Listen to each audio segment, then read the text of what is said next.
Hello friend, তো তোমরা সকলে কেমন আছো? অবশ্যই আমাকে কমেন্টে জানিও। আমিও খুব ভালো আছি। ভালোবাসার বাগানে আরও একটি নতুন ভিডিও নিয়ে তোমাদের সাথে চলে এলাম। তো আমি গিয়েছিলাম আমার দিদি বাড়ি। তো দিদি বাড়িতে গিয়ে এত সুন্দর সুন্দর গাছ আমি ওখানে দেখেছি। তো তার মধ্যে আমি নিয়ে এসেছিলাম পুদিনা গাছ, আর একটি নতুন গাছ যেটা আমি নিয়ে এসেছিলাম, কিন্তু ওই গাছটার আমি কিন্তু নাম জানি না। আর তোমরা যদি আমার জেনে থাকো তাহলে অবশ্যই আমাকে কমেন্টে জানাবে। এই যে হচ্ছে গাছটা, এই গাছটার আমি কিন্তু নাম জানি না। এটা দুটো ভ্যারাইটি ছিল, একটা ছোটো আর একটা বড়। তো আমি ছোটোটাই নিয়ে এসেছি।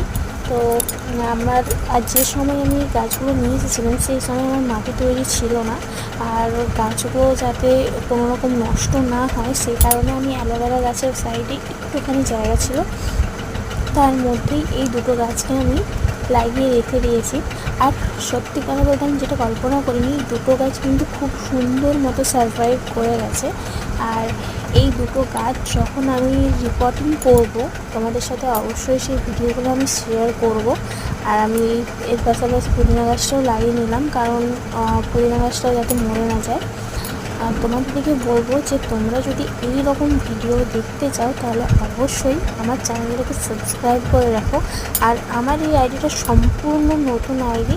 আমি চাইবো যাতে তোমরা একটু ভালোবাসা দিও, যাতে আমি নতুন নতুন ভিডিও ছাড়ার বা নতুন নতুন ভিডিও দেওয়ার একটা উৎসাহ বা একটা আনন্দ পাই। তোমাদের কিন্তু এতটুকুই চার, বাকি তোমাদের দিকে উৎসাহ দিয়ে আমি আছি। আমার এই ভিডিওগুলো কেমন লাগছে আমাকে অবশ্যই কমেন্টে জানিও। আর নেক্সট ভিডিও অবশ্যই আসতে চলেছে, তার মধ্যে চলে আসবে কিছু নতুন নতুন গাছ আমি যা কালেক্ট করে এনেছি। তো তোমাদের সাথে অবশ্যই কালকে আমি শেয়ার করব সেটা। আর আজকের জন্য টাটা, বাই বাই, সকলে ভালো থেকো, বাই।